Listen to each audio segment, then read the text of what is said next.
నగర్ కాశ్మీర్ వ్యాలీలో ప్రాంతాల్లో డ్రోన్లు కనిపించాయి. చీకటి పడుతూ ఉండగానే ఇన్ఫాక్ట్ చీకటి పడిన కాసేపటికి ఎల్ఓసి వెంబడి మళ్లీ కవ్వింపు చర్యలకు దిగింది పాకిస్తాన్. దిక్కుమాల ఆలోచనలు, పనికిమాలిన ప్రణాళికలతో ఎటు కోఆర్డినేషన్ లేకుండా, ఎటు కమ్యూనికేషన్ లేకుండా ప్రభుత్వానికి సైన్యానికి మధ్య ఎటువంటి చర్చ జరిగిందనే ప్రశ్న వచ్చేలా ఈరోజు తన పావులు కదిపే ప్రయత్నం చేస్తోంది, తన అడుగులు వేస్తోంది. ఇటువంటి నేపథ్యంలోని డ్రోన్లతో భారత్ మీద విరుచుకుపడే ప్రయత్నం చేస్తుంది. అన్నంత బ్రేకింగ్ న్యూస్ చూస్తున్నారు. గుజరాత్, కచ్ జిల్లాలో కనిపించాయి డ్రోన్లు. కచ్ జిల్లాలో బ్లాక్అవుట్ ప్రకటించారు అధికారులు. ఎప్పుడైతే డ్రోన్స్ కనిపిస్తున్నాయో ఆ ప్రాంతాలకు సంబంధించి హై అలర్ట్ ని జారీ చేయడం జరిగింది. పాకిస్తాన్ సరిహద్దు జిల్లాల్లో హై అలర్ట్ ప్రకటించాయి భద్రతా బలగాలు. గుజరాత్, కచ్ జిల్లాలోనూ డ్రోన్లు కనిపించినట్టుగా తెలుస్తుంది. మా ప్రతినిధి రామ్దాస్ అప్డేట్స్ అందించేందుకు లైవ్ లో కంటిన్యూ అవుతున్నారు. రామ్దాస్, ఇటు గుజరాత్, కచ్ లో కూడా ప్రస్తుతం ఉద్రిక్త వాతావరణం ఉంది. మరి ముఖ్యంగా సైన్యం అలర్ట్ అయింది. అక్కడ కూడా గుజరాత్, కచ్ లో కూడా ప్రస్తుతం బ్లాక్అవుట్ ఏర్పాటు చేసిన, ఇన్ఫాక్ట్ బ్లాక్అవుట్ విధించినట్టుగా తెలుస్తోంది. ఏం జరుగుతోంది కచ్ లో? పక్కగా ప్రస్తుతానికి కచ్ బ్లాక్అవుట్ చేశారు. 3 డ్రోన్లను నిర్వీర్యం చేశారు. ఇక ముఖ్యంగా మళ్ళీ అనంతనాగ్, సౌత్ కాశ్మీర్ వైపు కూడా వెళ్లారు. రియాసీ వెళ్లారు, గందేర్బాల్, ఈ ప్రాంతాలన్నీ కూడా జమ్మూ అండ్ కాశ్మీర్ లో మళ్ళీ అక్కడ కంప్లీట్ గా డ్రోన్స్ తో అటాక్ చేసిన పరిస్థితి కనబడుతుంది. ఇప్పటికైతే కచ్ లో 3 డ్రోన్లను కూల్చివేసిన పరిస్థితి కనబడుతుంది. కచ్ అంతా కూడా కంప్లీట్ గా బ్లాక్అవుట్ చేశారు. ఎగ్జాక్ట్లీ రియాసీ, జమ్మూ, గందేర్బాల్, ఈ ప్రాంతాలన్నింటిలో కూడా Anantnag, south Kashmir Anantnag and exactly ఇవన్నీ కూడా ఉదంపూర్, ఇవన్నీ కూడా డ్రోన్లు, మళ్ళీ డ్రోన్ల కలకలం రేగుతుంది. అక్కడ నుంచి కూడా డ్రోన్ల నిర్వీర్యం చేసిన పరిస్థితి కనబడుతోంది. సో ఈ అన్ని ప్రాంతాల్లో కూడా డ్రోన్లను ఎక్కడిక్కడ కూల్చివేసిన పరిస్థితి కనబడుతోంది. సో మ్యాసివ్ వయలేషన్ జరుగుతుంది. పాకిస్తాన్ వైపు నుంచి 100% పూర్తిగా ఒప్పందాన్ని ఉల్లంఘించారు. అసలు కాల్పులకు పాల్పడుతుంటే ఒక్కసారిగా ఆశ్చర్యానికి గురికాక తప్పని పరిస్థితి కనబడుతోంది. ఎందుకంటే ఇంతటి దొంగ బుద్ధి ప్రదర్శించడం పాకిస్తాన్ కు ఇటీవల కాలంలో మరీ ముఖ్యంగా ఎన్నడూ లేనంత ఉద్రిక్తతలు, ఎన్నడూ లేనటువంటి ఈ పరిస్థితుల నేపథ్యంలో సరే ఇప్పుడు మనంగా అంతర్జాతీయ జోక్యంతో కాస్త మెత్తబడ్డప్పటికి కూడా అలాగని ఇక్కడ రాజీ పడలేదు. కానీ పాకిస్తాన్ మాత్రం ఎందుకో మరి ఎందుకు ఇలాంటి ధోరణితో అక్కడ ఏం జరుగుతుంది, అక్కడ ఏకాభిప్రాయం కుదరలేదా వాళ్ళ దేశంలో, ఎందుకు ఇలాంటి ఉల్లంఘనలు పాల్పడుతుందని మనం ఇంకా తెలియాల్సింది. బట్ పాకిస్తాన్ మాత్రం ఇప్పటికే చాలా ప్రాంతాల్లో మళ్ళీ ఈ దాడులకు తెగబడుతున్న పరిస్థితి కనబడుతుంది. సో ఇంకా చూడాలంటే ఇప్పటికప్పుడు ఎక్కడెక్కడ మన సిస్టమ్ అంతా కూడా యాక్టివేట్ చేసిన పరిస్థితి కనబడుతుంది. మీరు చెప్తున్నట్టుగా అమృత్సర్ పై కూడా మళ్ళీ గురి పెట్టారు. అమృత్సర్ ని కూడా ఆ ప్రాంతం అంతా కూడా ఇప్పటికే ఆ ఎయిర్పోర్టే కాదు, కేవలం దాదాపు 27 ఎయిర్పోర్ట్లన్నీ కూడా ఉత్తర భారతదేశంలో కంప్లీట్ గా ఆ ప్రాంతం అంతా కూడా ఎయిర్పోర్ట్ లో ఇప్పటికే నోటం కూడా జారీ చేశారు పైలట్లకు. ఎయిర్పోర్ట్ కూడా ఎక్కడ యాక్టివేట్ గా లేవు. బట్ అదొక అడ్వాంటేజ్ మనకి. పూర్తి స్థాయిలో ఎలాంటి జాగ్రత్త చర్యలు తీసుకోవాలో, ఎందుకంటే నిన్న ఫిరోజ్పూర్ లో కంప్లీట్ గా గురి తప్పి ఒక ఇంటిపై పడింది. 26 చోట్ల నిన్న దాడి చేస్తే 25 చోట్ల నిర్వీర్యం చేయగలం. బై మిస్టేక్ ఫిరోజ్పూర్ లో ఒక ఇంటిపై పడడంతో ఇల్లంతా కూడా పూర్తిగా దగ్ధమైపోయింది. 3 పూర్తిగా తీవ్ర గాయాలైన పరిస్థితి. సో అలా అంటే జనావాసాలే లక్ష్యంగా చేసుకొని దాడులు అయితే కొనసాగిస్తున్నారు. సేమ్ నిన్నట్లాగే ఇవాళ కూడా జనావాసాలు.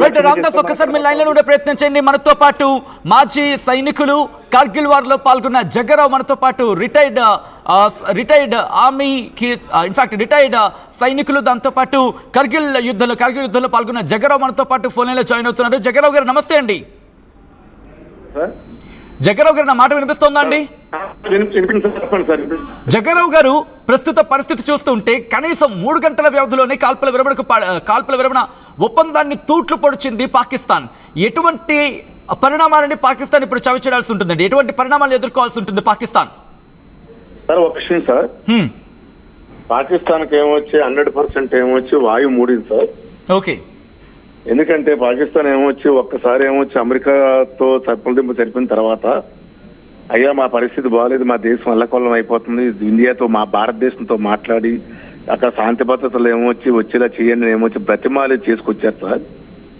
ఈ రోజు మళ్ళీ జరిగిన 3 గంటల్లో మళ్ళీ కాల్పులు విరామణ అతిక్రమించారంటే వారు ఏం కోరుకుంటున్నారంటే మనం భారత్ తోటి సఖ్యతగా ఉండకూడదు, భారత్ లో ఉన్నటువంటి హిందువులు మనకి ఇటువంటి సఖ్యత కుదరకూడదు, ఒకవేళ సఖ్యత కుదిరిందంటే ముస్లిం జాతికి మనుగడ ఉండదు అన్న ఉద్దేశంతో వాళ్ళు రెండోసారి కాల్పులు జరిపినట్టు అనిపిస్తుంది సార్. మరి యాక్చువల్ గా అయితే మరి ఈ కాల్పు విరామం గురించి మరి మాకైతే విరామం గురించి తెలుసు, కానీ మరి రెండోసారి ఎందుకు చేశారనే దాని మీద ఇంకా మనకి అవగాహన లేదు సార్. మరి అందువల్ల ఈ విషయంలో పాకిస్తాన్ రెండోసారి మళ్ళీ కాల్పులు జరిపిందంటే 100% భారత్ తోటి ఎస్పెషల్ గా హిందువులతో ఎటువంటి సఖ్యత కుదరడానికి అక్కడ ఉన్నటువంటి తీవ్రవాద సంస్థలు ఒప్పుకోలేదని భావించుకొస్తున్నాం సార్ మేము. జగ్గరావు గారు, సార్ రైట్ జగ్గారావు గారు, ప్రస్తుత పరిణామాలు చూస్తూ ఉంటే ఈ రోజు పాకిస్తాన్ మీద గట్టిగా దెబ్బపడే అవకాశం ఉంది. దగ్గర కాల్పుల విరమణ ఒప్పందాన్ని ఉల్లంఘించింది. ఇప్పుడు అమెరికా రంగంలోకి దిగుతుందా, లేకపోతే అమెరికా కేవలం ప్రేక్షక పాత్రకు మాత్రమే పరిమితమే అవకాశం ఉందా ఈ రోజు జరిగిన దాడులతో? సార్ నేను మొన్న చెప్పాను సార్, 2 days లోనే ఏమొచ్చి మనకి పాకిస్తాన్ కి మనకి కూడా యుద్ధం ముగిస్తుంది అన్నాను. అన్నట్టుగా ఏమొచ్చి 2 రోజుల్లోనే ఏమొచ్చి ఈ రోజు ఏమొచ్చి అనౌన్స్మెంట్ చేశారు. ఇన్ కేసు ఒకవేళ గానీ ఏమొచ్చి వీళ్ళు కానీ కాల్పుల విరమణ చేసినట్లయితే 100% పాకిస్తాన్ కాదు సార్, ఇది మన అమెరికా కాదు సార్, అమెరికా కాదు ఇన్క్లూడింగ్ చైనాతో సహా కూడా ఏమొచ్చి మనకు 100% సపోర్ట్ చేస్తారు సార్. ఇందులో ఎటువంటి అనుమానం లేదు సార్ ఇందులోనే. అది sir right. Air bus in fact మళ్ళీ ఎయిర్ ఫోర్స్ స్టేషన్ ని టార్గెట్ చేస్తున్నాయి పాకిస్తాన్ బలగాలంటే అర్థం చేసుకోవచ్చు. అయితే ఇటు మన ఎయిర్ ఫోర్స్ స్టేషన్స్ కావచ్చు, లేకపోతే మన సైనిక కార్యకలాపాలు నిర్వహించే ఆ స్థావరాలను లక్ష్యంగా చేసుకుని దాడులకు పాల్పడే ప్రయత్నం చేస్తుంది పాకిస్తాన్. ఈ నేపథ్యంలోనే భారత బలగాలు తిప్పికొడుతున్నాయి. ఆ డ్రోన్లతో దాడి చేసే ప్రయత్నం చేస్తుంటే వాటిని తిప్పికొట్టే ప్రయత్నం చేస్తున్నాయి. జగ్గారావు గారు, ఈ డ్రోన్ల దాడిని ఎలా చూడాలి? కనీసం 3 గంటలంటే ముచ్చటగా 4 గంటలు కూడా వీటిని ప్రస్తుతం పాటించలేదు. అంటే పాకిస్తాన్లో ఏం జరుగుతుంది అనుకోవాలి? పాకిస్తాన్ లో అంతర్గతంగా ఏమొచ్చి ఒక వ్యూహం తయారవుతుంది సార్. ఓకే, ఎలాగంటే గవర్నమెంట్ ఏమొచ్చి భారతదేశంతో ఏమొచ్చి యుద్ధం చెయ్యలేము, మనం ఐక్యతగా పోవాలనుకునే సరే ఒక వర్గం ఏం చేస్తుందంటే భారతదేశంతో కావాలని కయ్యానికి కాలు దూకుతుంది సార్. ఎందుకంటే వాళ్ళకి ఏమి ఏంటంటే యుద్ధం మొత్తం ముగిసిపోయింది, వాళ్ళ దగ్గర ఎటువంటి వెపన్స్ లేవు. లాస్ట్ గా వాళ్ళకు ఉన్నటువంటి వెపన్ ఏంటంటే మాత్రం అణు సార్, అణు మిసైల్ సార్. అణు మిసైల్ అనేసరికి ఏమొచ్చి భారతదేశం భయపడుతుంది. ఎందుకంటే వాళ్ళకి నష్టం, మనకి నష్టం. ఈ రకంగానే ఏమొచ్చి భారత్ మీద ఇవాళ భారత్ గెలిచిందని అనౌన్స్ చేస్తుంది. భారత్ కాదు మనమే గెలిచామని ఏమొచ్చి అనౌన్స్ చేయడం కోసం ఏమొచ్చి మరి ఎక్కడో ఏదో జరిగితే జరగఉండొచ్చు, కానీ యాక్చువల్ గా అయితే పాకిస్తాన్ ప్రభుత్వానికి మాత్రం భారతదేశంతో యుద్ధం చేయడానికి మాత్రం ఎటువంటి ఉద్దేశం కూడా లేదు సార్. వాళ్ళు ఏంటంటే భారత్ మీద ఏమొచ్చి పాక్ గెలిచిందని ఏమో నిరూపించడం కోసం ఏయో ప్రజాభాష చేసి ఉండొచ్చు, కానీ యాక్చువల్ గా అయితే మాత్రం అక్కడ పార్లమెంట్ కానీ ప్రధానమంత్రి కానీ మన ఆర్మీ జవాన్ కానీ జనరల్ కానీ ఎవరికి కూడా ఏమొచ్చి భారతదేశంతో ఏమొచ్చి యుద్ధం చెయ్యలేము కాబట్టి ఏమొచ్చి భారత్ తో ఐకమత్యంగా పోవాలనే కోరుకుంటున్నారు. అక్కడ ఉన్నటువంటి కొన్ని తీవ్రవాద సంస్థలు కానీ లేకపోతే కొంతమంది యాంటీ ప్రభుత్వం కానీ కావాలని ఏమో ఏం చేస్తున్నట్టు అనిపిస్తుంది సార్ నా మనసు. అంటే ఇప్పుడు ఈ రోజు దాడులకు సంబంధించి ఎటువంటి, అంటే ఏ విధంగా చూడాలి?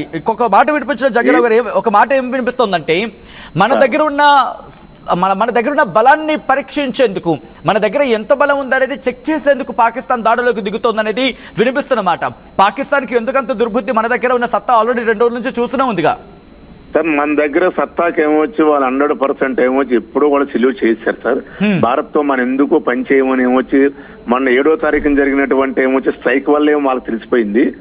వాళ్ళు కేవలం ఏంటంటే ప్రపంచ దేశాల్లోనే ఏమొచ్చి ఐస్ట్ అయినటువంటి అమెరికా, పాకిస్తాన్, చైనా దగ్గరికి వెళ్ళి మొరపెట్టుకున్నారు. సార్ భారత్ తోటి ఏమొచ్చి మీరు ఎలాగైనా సరే మొత్తం సంప్రదింపులు చేయండి, యుద్ధం ఆగే ప్రయత్నం చేయండి. ఇవాళ కరాచీ ఎయిర్పోర్ట్ షిప్ యార్డ్ కానీ తర్వాత లాహోర్ కానీ ఏమొచ్చి మొత్తం సర్వనాశనం అయిపోయింది, మా దేశం నాశనం అయిపోతుంది కాబట్టి మేము బతకలేమని వచ్చి వాళ్ళు మొరపెట్టుకున్న తర్వాత అమెరికా అధ్యక్షులు కానీ చైనా వాళ్ళు కానీ ఏమొచ్చి మధ్యలో ఇన్వాల్వ్ అయ్యి మనకు రాజీ కుదిర్చారు సార్. దానివల్ల మన మోడీ గారు కూడా ఏంటంటే మాత్రం ఆ దేశమే కాదు, ఒకవేళ ఇన్ కేసు ఏదైనా కారణంగానే అణు మిసైల్స్ కానీ ఉపయోగిస్తే 2 దేశాలు కూడా నష్టం ఉందనే ఉద్దేశంతో మనం కమిట్ అయ్యాం సార్. కమిట్ అయిన తర్వాత కూడా ఇంకా కాల్పులు జరుపుతున్నారు అంటే వాళ్ళు ఏంటంటే మనుగుడి కోసమే సార్, ఏం కాదు మనుగుడి కోసమే. పాకిస్తాను ఇండియాకి సరెండర్ అవ్వలేదు అన్నటువంటి ఒక్క మనుగుడి కోసమే తప్ప మరే ఉద్దేశం కాదు సార్. రైట్ జగ్గారావు గారు, ఇక్కడ పాకిస్తాన్ ఆర్మీ ప్రభుత్వాన్ని అడ్డు పెట్టుకొని 2 నాలుకల ధోరణి వెళ్ళి రైట్ అంతకన్నా ముందు అరెద్దా బ్రేకింగ్ చూస్తారు. పాకిస్తాన్ కవిముచ్చలతో ఎయిర్ డిఫెన్స్ యాక్టివేట్ చేసింది ఆర్మీ. లాల్ చౌక్ శ్రీనగర్ లో కనిపించాయి ఇంటర్సెప్టర్స్. దానికి సంబంధించిన బిగ్ బ్రేకింగ్ న్యూస్ చూస్తున్నారు. గుజరాత్